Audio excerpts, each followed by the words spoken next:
Ne yazık ki devam filmlerinde aynı veya daha iyi bir tempoyu yakalayan çok az film var. Ve maalesef Venom Let There Be Carnage onlardan biri değil. I say either. You say either. Let's call the whole thing off. Ta-da! Catch up. Excuse me. Yummy. Senaryodan başlayalım. 2018 yapımı Venom'un ilk solo filminin sonunda Eddie kariyerine geri dönmek için çizgi romanda da geçen Carnage'ın hostu olacak seri katil Cletus Kasady ile bir röportaj yapıyordu ve devam filmine bu şekilde yol gözükmüştü. Bu sefer senaryo Tom Hardy'nin eklemeleriyle Kelly Marcel tarafından yazılmış. İkinci filminden de beklenildiği gibi Cletus Kasady, Venom'un oğlu da diyebileceğimiz Carnage simbiyotu ile birleşir ve hapishaneden kaçar. Bu konu etrafında geçen senaryo oldukça düz ve aceleye getirilmiş bir perspektif çizmiş. Olay örgüsünden tutun karakter gelişimine kadar birçok şey hızlıca geçiştirilmiş. Özellikle çizgi romanda korkunç, dehşete düşürücü bir şekilde tasvir edilmiş olan Carnage bu filmde o hissiyatı pek vermiyor. Keza Venom'un olmazsa olmaz karakterlerinden biri olan Carnage'ı yenmek çok fazla uğraş gerektirmeliydi. Venom ile Carnage'ın birbirleriyle dövüştüğü sahneler de çok kısa tutulmuş. Zaten filmin kendisi 97 dakika. Venom ile Eddie'nin arasındaki komediye bağlı dostluk ilişkisi güzel işlenmiş. Venom'un kendi filmlerinde en çok sevdiğim şeylerden biri buydu. Yine Venom'un karakteriyle ilgili olan esprili tavrı filme renk vermiş.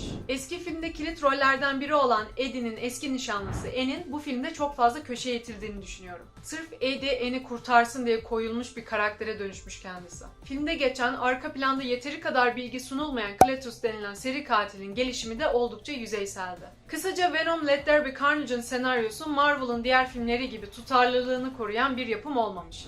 O yüzden benim için senaryosu 5 seviyesindeydi. Filmin yönetmen koltuğunda bu sefer Andy Serkis yer almakta. Kendisi aynı zamanda Yüzüklerin Efendisi ve Hobbit üçlemelerinde Gollum karakterinin seslendirmeni olarak bilinen Andy Serkis fena bir iş çıkarmamış. Senaryoda çok fazla eksiklik olmasına rağmen çerezlik, eğlenceli bir anlatım sunulmuş. Filmin 13 yaş altı için sınırlandırılması ve filmin kendi sınırlarının dışına çıkamaması filmin kendi potansiyelini öldürmüş diyebiliriz. Vasat bir senaryonun etkisiyle de vasat bir anlatımın üzerine çıkılamamış. O yüzden bu kısım 6'yı hak ediyor. Başrollerde Tom Hardy, Woody Harrelson, Michelle Williams bulunmakta. Tom Hardy'nin Eddie Brock adlı karakteri çok iyi yansıtması ve Venom karakteriyle yani kendisiyle olan çatışmaları gerçekten başarılı ve eğlenceliydi. Woody Harrelson'ın Cletus gibi tehlikeli bir seri katile yön vermesi de hiç fena değildi. Her ne kadar karakter filmde yüzeysel anlatılsa da Harrelson kendisine verilen rolü en iyi şekilde değerlendirmiş. Öteki taraftan Michelle Williams en karakterine fazla bir rol yüklemeseler de sınırlı ortamın içinde elinden gelenin en iyisini yapmış diyebiliriz. Oyunculuklar çok mükemmel olmasa da güzel, eğlenceli bir kadroya sahip.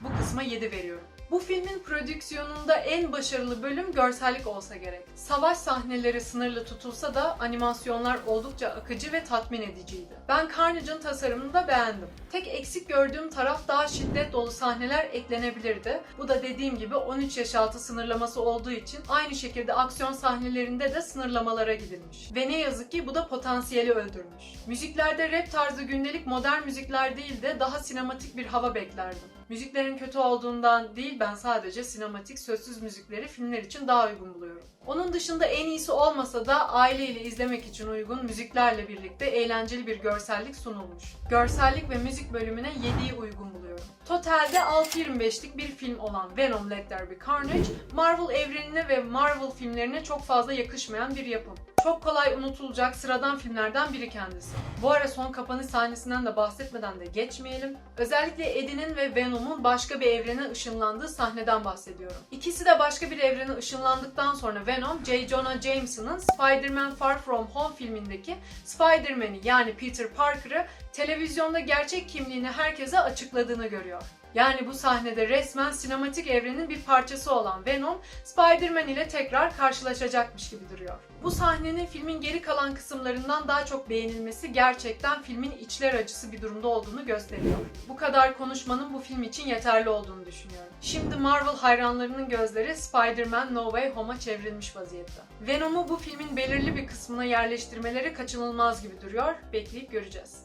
Şu sıralar heyecanla beklediğim bir Dune filmi var. Onun kesinlikle bir incelemesini yapmayı düşünüyorum. Yönetmen Denis Villeneuve, Dune'un favori filmim olan Yüzüklerin Efendisi üçlemesi kadar ses getireceğini söylemişti.